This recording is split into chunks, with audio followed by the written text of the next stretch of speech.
Já, komið sæl. Það var suðvestlæg átt ríkjandi á landinu í dag og við fengum góða skúri bæði sunnan og vestan til á landinu.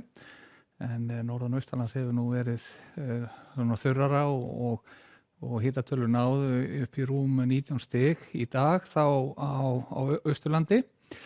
Og það svo sem ekki mikið sem að breytast hjá okkur næsta sólarhringin eða jafnvel næstu 2 sólarhringa. Við erum með lægð hér vestur af landi og hún mun nú halda kyrru fyrir þar og því verðum við áfram í svona suðvestan eða sunnanátt með skúraleðingum næstu 2 sólarhringa.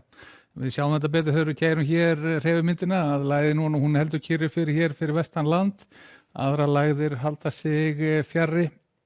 Þannig að það svona ákveðin pattstaða í hvað varðar stöðu veðrakerfa til morguns og eiginlega fram í miðja viku.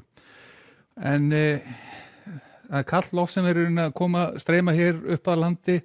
Þetta loft á uppruna sinn frá heimskautasvæðum Norður Ameríku og streymi hér út á Atlantshafið og nær sér þá í raka frá hafinu og hlýnar að auki, þannig að úrverður dálítið óstöðugt loft sem að skýri þá þessar skúraleðingar sem við sjáum birtast okkur í þá næsta korti hér sunnan og vestarlega. Það getur verið dálítið mikil úrkomu ákefið í þessu þegar skúrunar leita norður yfir landið og dálítið blástur í þessu líka, góð gjóla sem að getur fyllt þessu, en við sjáum að norðan og austanlands klukkan 18 og þar var svona bjartara veður heilt yfir, en sunnan og vestan til þá munu skiptast á skín og skúri næstu daga og við sjáum það hér að það koma skúrir inn og fáum góða dembur bæði hér sunnan og vestan til á landinu en síður á norður og hvað þá á norð- og austurhorni landsins.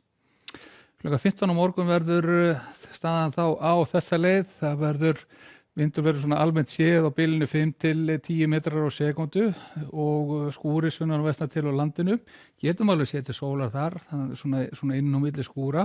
En sérstaklega á norð- og austurhorninu þar verður bæði hlýjast og bjartast á morgun og við fáum vantarlega hitatölur, hámarkshitatölur svona nokkuð svipaðar sem var í dag, þennan 19 og jafnvel hann geti slagað í 20 stig en mun svalara hér eða í kringum 10 stigin sunnan og vestan til á landinu. Og keyrum hreyfimyndina áfram og sjáum hvernig þróun þá fram á þriðjudag og það er ekki mikið sem breytist hjá okkur. Ef eitthvað svona meiri ákefð í skúrunum fram á þriðjudag en litla breytingar að öðru leyti og klukkan 15 á þriðjudaginn við sjáum þetta svona nokkuð keimlíkt því sem við sáum í kortinu fyrir morgundaginn. Það sé áframhaldandi skúrir sunnan og vestan til á landinu en bjart og hlýtt á norðausturhorni landsins. Aðeins svona að róast veðrið síðan hjá okkur á miðvikudaginn. Það er enda gert ráð fyrir þá að skúraleðingum nánast allt land.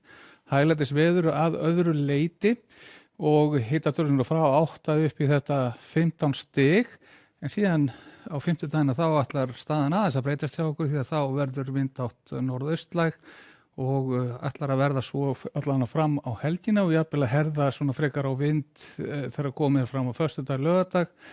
Þetta hefur þá nú væntanlega í för með sér að það mun rigna bæði norðan og austan til á landinu en hér sunnan og vestanlands ættu að fá allan nokkuð góða og bjarta kafla. En hvað varðar þá stöðun út í heimi þá háþrýstisvæði hér yfir runni Danmörku og Benelux-löndunum á morgun og það að þegja anga sína til Skandinavíu. Það sólríkt í suðurhlutanum hið minnsta sem og víða í mið-Evrópu.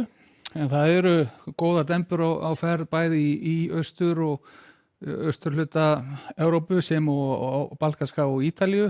Jafnvel þrumum við þar á ferð en ef við leitum síðan aftur til vesturs þá ekki spáin mjög svo fín fyrir Íberíuskagann á morgun. Þar hiti í kringum 30 stigin og jafnvel fann að nálgast 40 stig.